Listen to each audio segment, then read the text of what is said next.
Bien, señores, vamos con otras informaciones. El expresidente de Brasil, Luis Inácio Lula da Silva, admite corrupción en Petrobras y promete estabilidad en la economía si gana la elección.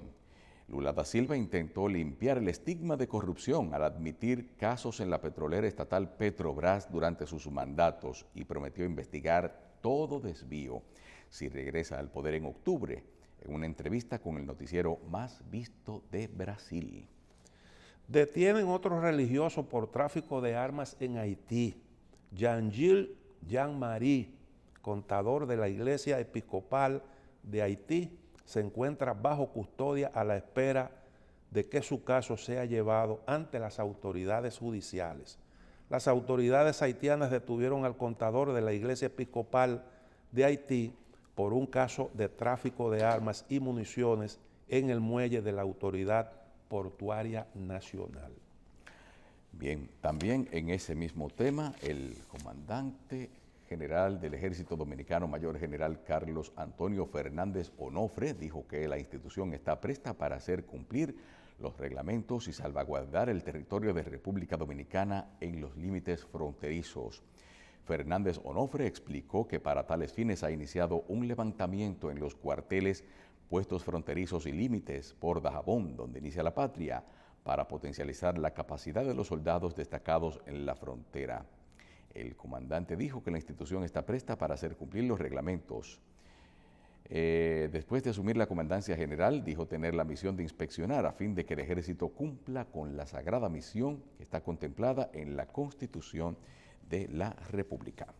Martín Bort, precandidato a la presidencia de Paraguay, sostiene que el país se está convirtiendo en el centro regional del narcotráfico. En diálogo con Infobae, el aspirante por la Concertación criticó con dureza al oficialista Partido Colorado, al que relacionó con el crimen organizado y el narcotráfico. Condenó a las dictaduras de Venezuela, Cuba y Nicaragua y pidió flexibilizar el Mercosur. La empresa estadounidense de biotecnología Moderna anunció que presentará una denuncia contra Pfizer y BioNTech por infracción de patente sobre su vacuna de ARN mensajero contra el COVID-19. ¿Qué les parece? Finalizan sin consenso la mayor cumbre nuclear global. Fue imposible lograr un documento final en la 10ª conferencia de revisión del Tratado de No Proliferación de Armas Nucleares que se celebró en Nueva York, y muchos de los países participantes apuntaron a Rusia como el responsable de bloquear esta posibilidad. Una manifestación para exigir castigo por desaparición de 43 estudiantes en México. Cerca de 1000 personas se manifestaron este viernes en México para exigir que sean castigados funcionarios involucrados en el caso de la desaparición de 43 estudiantes de la Escuela Normal de Ayotzinapa, ocurrida en el año 2014. Crisis cambiaria en Venezuela. El bolívar se devalúa frente al dólar y crece la preocupación de los ciudadanos. Cerró una de las semanas más convulsas en materia cambiaria en el país caribeño. Autoridades de México señalan a un coronel como responsable de la desaparición y asesinato de 6 de los 43 estudiantes de Ayotzinapa. El acusado, José Rodríguez Pérez, formaba parte del Batallón 27 de Infantería para el momento de los hechos. David Morales, el gobierno de Bukele reprime pero no desmantela los liderazgos de las pandillas. El ex procurador de Derechos Humanos y abogado de víctimas en casos de crímenes de guerra habló con Infobae sobre los abusos cometidos por la fuerza pública en el gobierno de Nayib Bukele en El Salvador. 14 de las 15 cajas recuperadas a principios de año de la finca del expresidente Donald Trump en Florida contenían documentos confidenciales, muchos de ellos ultra secretos, mezclados con periódicos, revistas y correspondencia personal, según declaración jurada del FBI, dada a conocer el pasado viernes. Vengo a hablar de paz. Petro visita el Tarra a pesar del reciente ataque armado contra una avanzada presidencial en esa zona de Colombia. El pasado miércoles, una comitiva de seguridad del presidente colombiano fue víctima de un ataque en esa misma localidad. Biden exige a los gobernadores que permitan abortar si hay riesgo para la madre.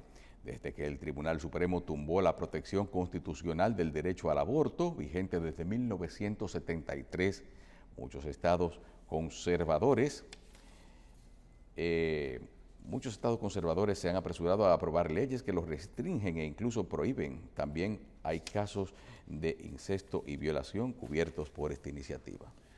El Fondo Monetario Internacional reconoció el viernes que una de las lecciones aprendidas a raíz de la pandemia es que aunque a veces puede resultar conveniente llevar a su máxima potencia la actividad económica, su sobrecalentamiento crea un serio riesgo de inflación.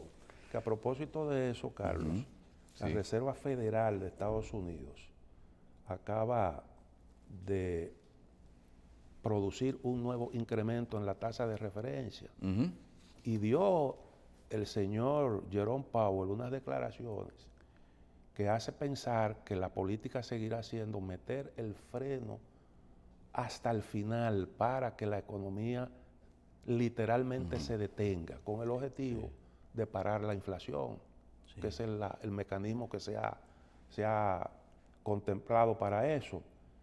Y eso él entiende que será doloroso para la familia, pero que necesariamente habrá que escoger ese camino porque no hay de otra.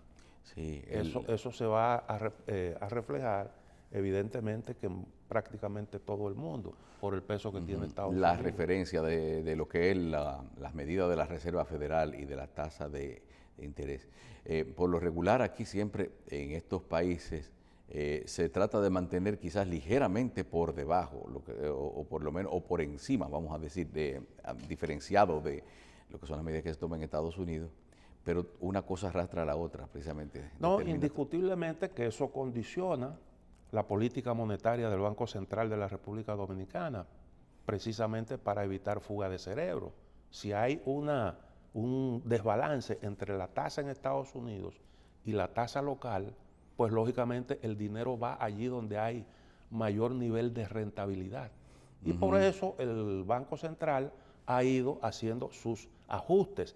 Eso ayuda a la República Dominicana porque no se produce abruptamente ese cambio. Nosotros paulatinamente hemos ido siguiendo el ritmo, pero de todos modos eso va a ser, como dijo el jefe de la Reserva Federal, va a ser algo sumamente complicado, no solo para Estados Unidos, sino también para el mundo. Pero bueno, no hay de otra, eso va a incidir en el dinamismo de la economía, porque lo que se busca es precisamente bajar el crecimiento económico como una forma de bajar la demanda, retirar circulante, y entonces, bueno, a expensas del crecimiento económico lograr la estabilidad de los precios.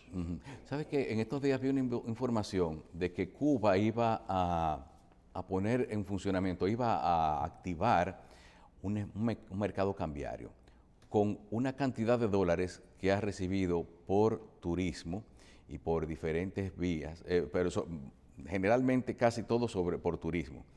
Y eso me hace pensar en cómo quizás algunas economías que podrían ser receptoras de unas inversiones de los cubanos dirigidas a ubicarse en países fuera de Estados Unidos. O sea, tener reservas de la moneda norteamericana, pero sin poder invertirlas en Estados Unidos, eso quizás podría ser algo que podría ponernos a nosotros como un lugar apetecible, vamos a decir, para esos inversionistas cubanos que tienen dólares por encima, más de los que han tenido unas ganancias, pero que no han, con el mercado interno, no encuentran qué hacer con ellos. El gobierno cubano está viviendo momentos sumamente difíciles. Hay una escasez de dólares y ellos están haciendo el esfuerzo por captar los dólares que ingresan al país. Y por eso incluso han ajustado la tasa de cambio, de forma tal que ya la diferencia entre mercado oficial y mercado paralelo, ya eso se ha ido extinguiendo y facilita que el gobierno pueda captar recursos. Y otra medida que ellos están adoptando es la de facilitar la inversión privada, lo que significa un cambio importante en lo que ha sido el manejo de la economía cubana, un poco como buscando el modelo chino. Sí, pero ellos tendrán la doble divisa todavía, porque ellos tenían una especie como de peso cubano fuerte, el dólar fuerte. El peso cubano todavía, supuestamente, circula.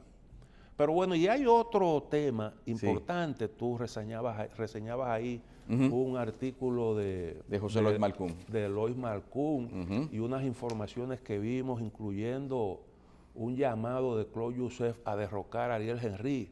Que a mí no me sorprende eso, porque es el típico comportamiento irresponsable de los políticos haitianos.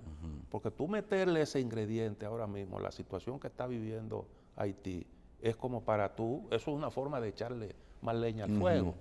Porque no es verdad, yo entiendo que el gobierno ha sido incapaz de controlar las pandillas y de un poco amortiguar la inflación, que no es un asunto exclusivo de Haití. Haití no tiene las herramientas como para efectivamente luchar contra ese problema que afecta prácticamente a todo el mundo. Pero usted pretender que eso es el producto de incapacidad o de falta de voluntad, yo creo que realmente con eso se cae en una posición maximalista. Lo que se supone que deberían estar ahora mismo los políticos haitianos es trabajando para ver cómo le hacen frente a ese gravísimo problema que tienen ahí. Porque lo peor para Haití no es el gobierno de Henry, lo peor son las pandillas. Y entonces ahí es que en eso es que hay que centrarse. A mí, honestamente, eso no me sorprende, pero es preocupante porque ese tipo de actitud es la que de alguna forma ha contribuido con el tiempo. Por aquí hablamos muchísimo, criticamos a la comunidad internacional, la indiferencia, que es verdad, pero los haitianos han provocado también esa actitud. ¿Por qué? Bueno, porque ellos internamente han boicoteado todos los esfuerzos de acompañamiento de la comunidad internacional, que ha hecho un esfuerzo por mantener a Haití a flote. Esa es la verdad, porque Haití se ha sostenido en los últimos años con aportes de la comunidad internacional. De lo contrario, eso estuviera ahí ahora mismo, quién sabe cómo. Y entonces cuando uno ve este tipo de actitud de un hombre como Claude Joseph, que estuvo hasta el otro día formando parte del gobierno de ese país, que todo el mundo sabe que mientras él fue primer ministro tenía Haití el problema de las pandillas y tenía el problema de la escasez y de los altos precios. Recuérdate, por ejemplo, las protestas que hubo por el incremento en los precios de los combustibles. Usted salir con eso ahora es una tremenda irresponsabilidad. Y lo otro, que un poquito habla Malcún de eso en su trabajo. Cada vez que tocamos Haití, inmediatamente a los dominicanos nos recuerdan que Haití es el principal mercado dominicano. Que dice que hay sectores de la economía que quedarían en bancarrota sin la mano de obra haitiana. 120,000 en la construcción, 210,000 en la agricultura, más de 350,000 en los servicios que van desde el turismo, comercio, ventas callejeras, vigilancia, jardinería, servicios domésticos y hasta en municipios para la limpieza. Si los dominicanos realizaran estas labores, no tendríamos desempleo. Pero tiene que ver mucho con lo que es el salario y las Ahora, la condiciones. pregunta es, esa es una realidad que nosotros tenemos aquí, es así. La pregunta es si eso nos obliga a nosotros a mantener las puertas abiertas a los flujos migratorios. Porque nosotros no solo tenemos trabajadores en esos sectores, también tenemos una gran cantidad de cuentapropistas, de gente que sobrevive haciendo cualquier cosa por ahí. Ahora nosotros nos dicen, bueno, si los flujos persisten es porque alguien le da trabajo a los haitianos. Eso ocurre en todos los países. El mercado laboral no está debidamente controlado en ninguna parte del mundo en lo que tiene que ver con el empleo que se le ofrecen a migrantes que andan buscando oportunidades y que le dan un tratamiento distinto. República Dominicana en eso no es una excepción. Y eso no puede justificar de ninguna manera una inacción por parte de la República Dominicana, un intento de controlar los flujos. Pero hay también otra situación en conexión con eso. Y es el hecho, por ejemplo, de que siempre aquí tenemos un déficit de trabajadores en el sector agropecuario. Sí. Y entonces usted ve los productores que frecuentemente plantean el tema de que hay que permitir el ingreso de los haitianos. Pero ¿hasta cuándo vamos a estar en eso? Un déficit que precisamente se produce porque gente del sector agropecuario se mueve a otro sector. No es porque se va para su país de nuevo tampoco, simplemente son gente que comienzan en el campo, después se trasladan a otra zona. Utilizan el sector agropecuario para adaptarse al medio, aprender el idioma. Como hay allí una necesidad y eso se fomenta de alguna forma, ellos inteligentemente dicen, bueno, yo voy a ingresar, me voy a mantener ahí un tiempo y después me voy a donde más me convenga. Sí. Y eso es lo que ha estado ocurriendo. Así que comienza. ¿Y en qué es lo que esto ha estado provocando? Es que siempre vamos a tener ese déficit ahí. Y de alguna forma eso hay que controlarlo. Mira, hace un momento, al principio decíamos sobre el 23% de los partos en las maternidades son de extranjeros. Aquí muy delicadamente dicen extranjeros, pero la mayoría sabemos que son haitianos. Ok, entonces... Son también extranjeros, ¿verdad? Extranjeros, claro, sí. Aunque, lo que pasa es que lo están tratando... Aquí el haitiano no es extranjero, No, no, dice que el haitiano no se puede considerar extranjero porque ya es vecino.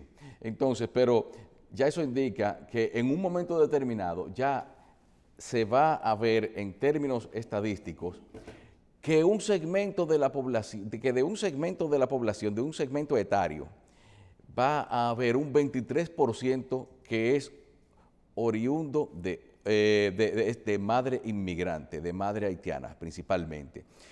Y eso es un hecho que quizá ahora no lo vemos, pero si usted se para en la frontera, en cualquiera de las puertas fronterizas, usted no va a ver, puede pasarse un día entero, 2 días, no va a ver que ni mediante deportación ni mediante cruce voluntario, usted va a ver una cantidad de mujeres cargando un bebé de regreso para su país.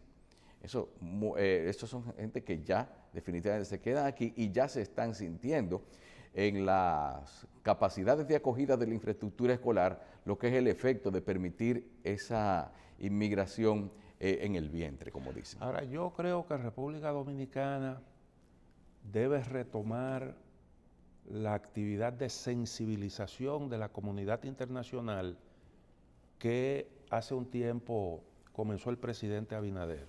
Tú recuerdas que nosotros logramos una declaración conjunta, República Dominicana, Panamá y Costa Rica. Hubo también un pronunciamiento sobre el problema de los flujos migratorios de haitianos por parte de Colombia. Nosotros logramos avance en ese sentido, la comprensión de esos países. Y creo que es necesario retomar. Por alguna razón, el gobierno un poco con eso bajó la guardia. Y creo que hay que retomar esa actividad, porque no hay otro camino que no sea el de usted provocar que la comunidad internacional se involucre, que hasta ahora le ha estado sacando el pie a eso. Y hay que hacer presión de forma tal que los que pueden ayudar, que son las grandes potencias, que están ahí representadas en el Consejo de Seguridad, asuman esa responsabilidad. Porque el Consejo de Seguridad es el que ha estado manejando este asunto. Que en eso ni siquiera la OEA nosotros podemos responsabilizarla de inacción, porque OEA es una organización regional, ONU es una organización universal que ya decidió tomar para su conocimiento la situación en Haití y ha diseñado distintas misiones para ese país. Por tanto, ya eso lo tiene en sus manos ONU, y OEA un poquito se hace a un lado, aunque la colaboración la puede fomentar también a nivel de los estados para de alguna forma ayudar a la solución del problema. Pero yo creo que nosotros tenemos que seguir haciendo esfuerzos. Ahora, el esfuerzo tiene que ser bien elaborado, bien encaminado, bien dirigido, con un arsenal de argumentos que sean capaces de motivar. Porque si tú dices, por ejemplo, no hay una solución dominicana al problema de Haití, eso está bien. Nosotros celebramos esa posición del gobierno dominicano. Pero para los fines de tú movilizar a la comunidad internacional, yo creo que eso no puede ser la consigna. La consigna tiene que ser solidaridad con Haití, que es un país que la pandilla se lo están comiendo, Sí. que hay una parte de la población importante que está padeciendo hambre, que allí la gente no puede estar tranquila por la inseguridad y todas esas cosas que nosotros sabemos de Haití. Movilizar a la comunidad internacional sobre esa base, solidaridad con un pueblo que está pasando por una situación muy difícil y un Estado que se está definitivamente resquebrajando. Sí. Pero tampoco tú puedes ir a decirle, a exigirle a Estados Unidos, Francia y Canadá, como hemos estado haciendo de un tiempo a esta parte, que asuman su responsabilidad. No, porque eso está bien desde el punto de vista de que nosotros sabemos que hay potencias que tienen cierta responsabilidad en esa situación que está viviendo Haití. Sí. Pero a nosotros no nos compete establecer responsabilidad histórica en lo que tiene que ver con eso. No, de ninguna manera. Lo que pasa también es que lamentablemente esa solidaridad, esas acciones en favor de un país solamente se ponen en marcha cuando hay otro país o que les afecta la situación, en este caso de Haití, como pasó, por ejemplo, ese flujo migratorio de haitianos a través de esos países que se solidarizaron con República Dominicana, como Costa Rica y Panamá y Colombia, y en cierta manera Chile también, que recibe el embate de lo que es una inmigración descontrolada.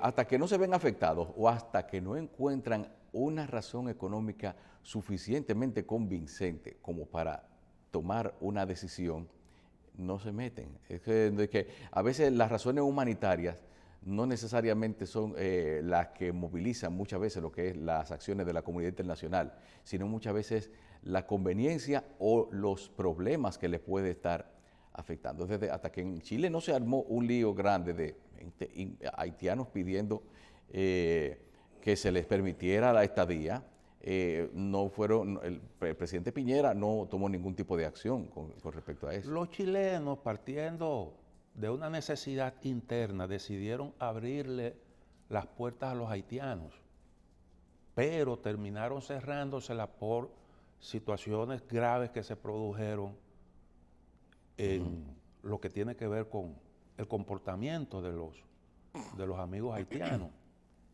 Y además de eso, el mismo problema del coronavirus agravó la situación de los migrantes. Terminaron saliendo en masa. Sí. Con destino a Estados Unidos. Ahora, yo te decía, ¿por qué nosotros no podemos trabajar con las islitas del Caribe para de alguna forma ayudar a que la comunidad internacional se involucre en esto?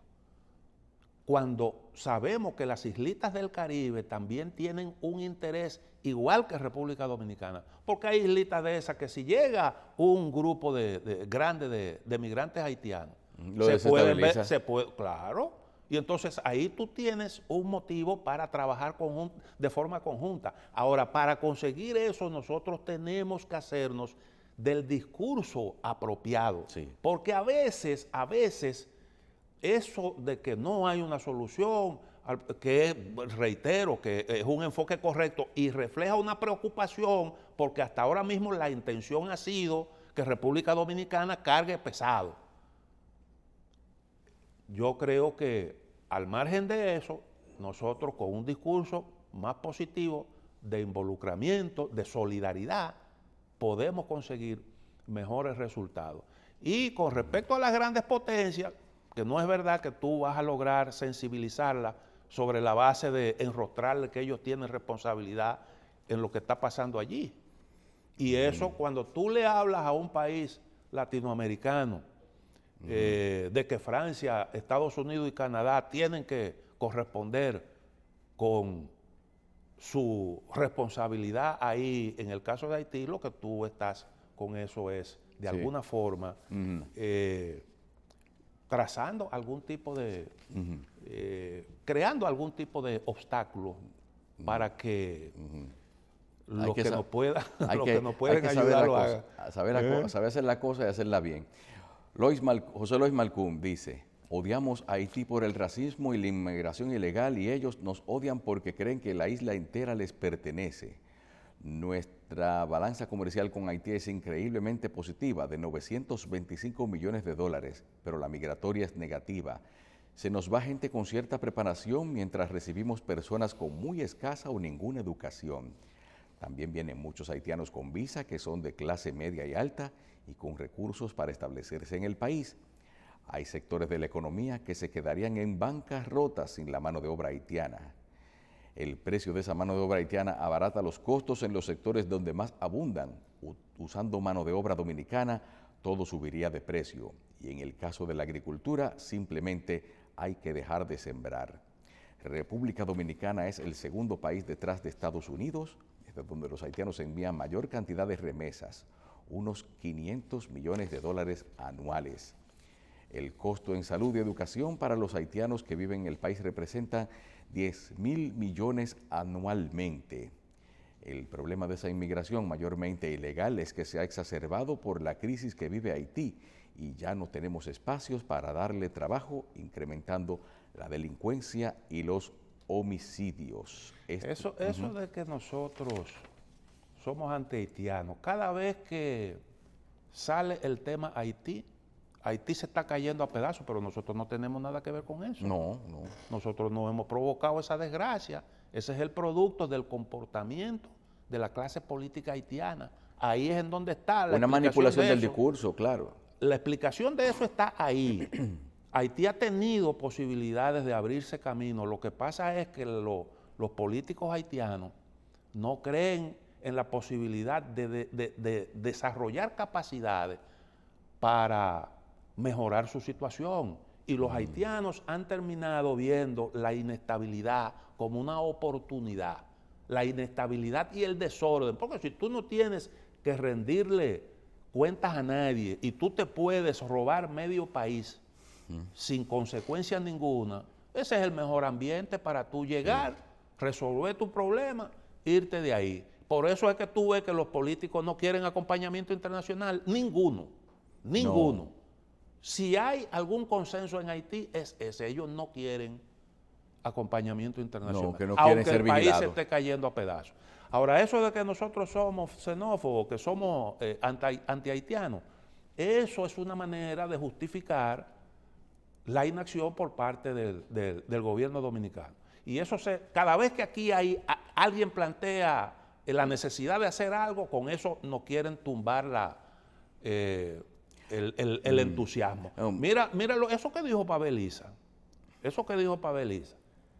refiriéndose a una marcha convocada por el Instituto Duartiano, de que esa era una marcha de odio, cuando en realidad yo estuve presente ahí y lo único que yo vi fue la exigencia de que la comunidad internacional se involucre en el problema de Haití, que es la posición del gobierno dominicano.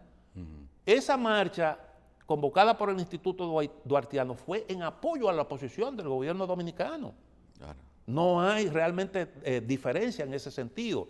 Entonces, ¿cómo un ministro puede decir algo semejante? ¿Qué entonces pudiéramos decir del muro que el gobierno decidió construir ahí en la frontera?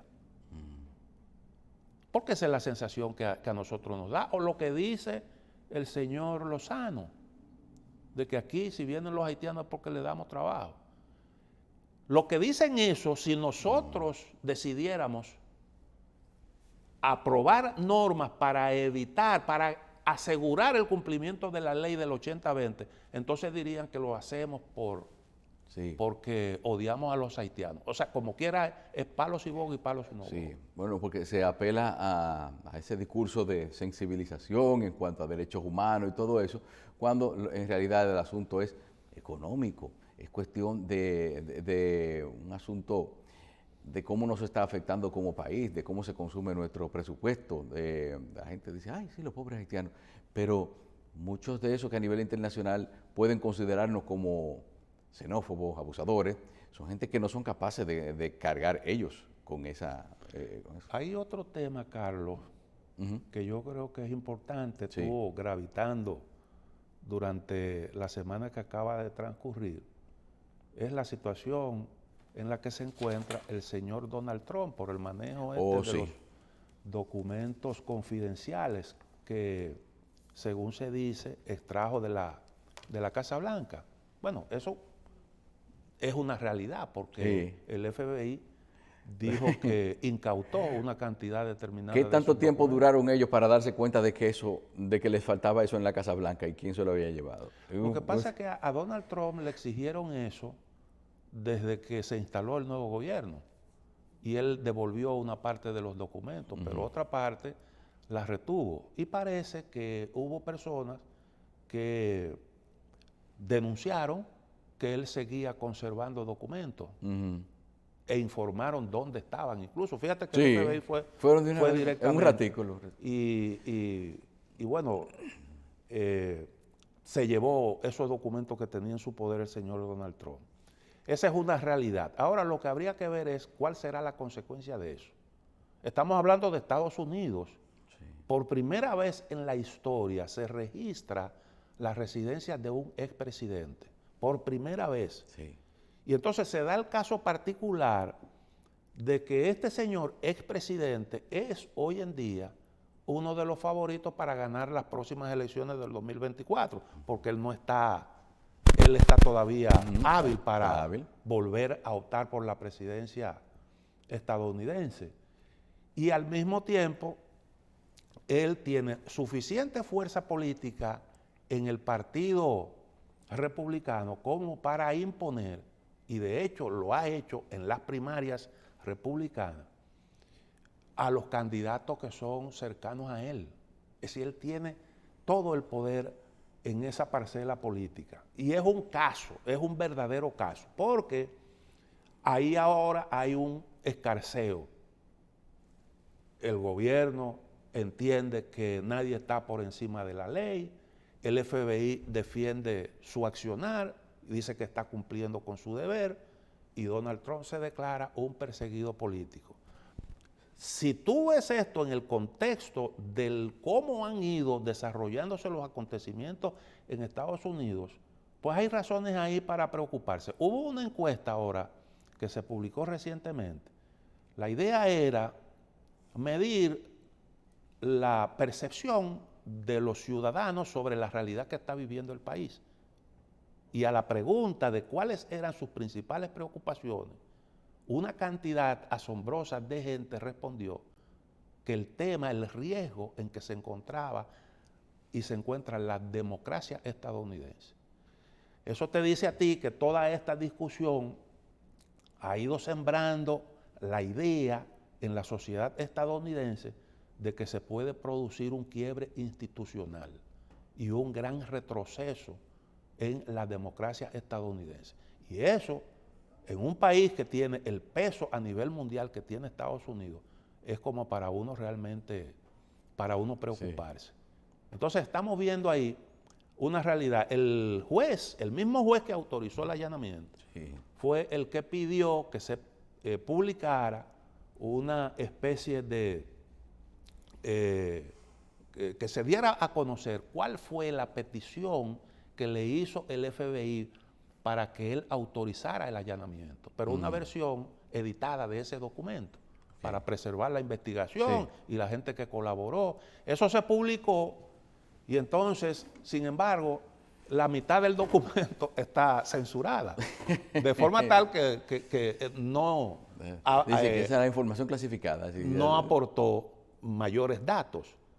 Lo único que sabemos es que ciertamente Trump tenía documentos clasificados en su poder. Ahora hay que ver cómo es que las cosas van a evolucionar. ¿Por qué?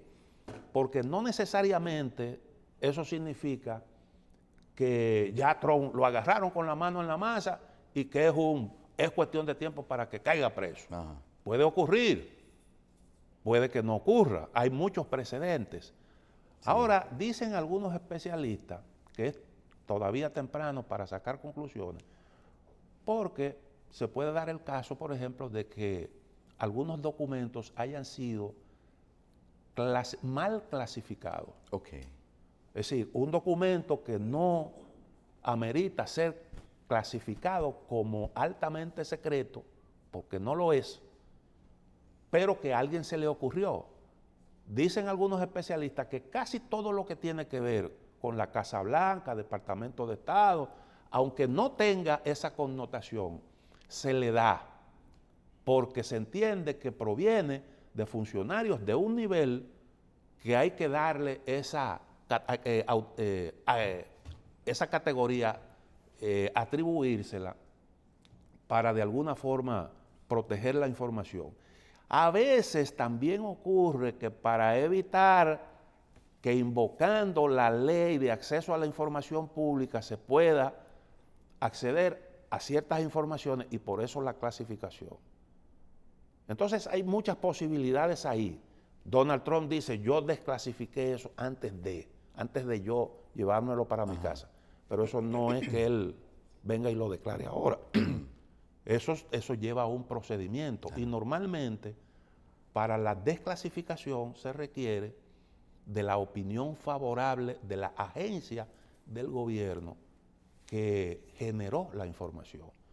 ¿Cumplió él con ese requisito? No lo sabemos. Ahora sí hay ese asunto.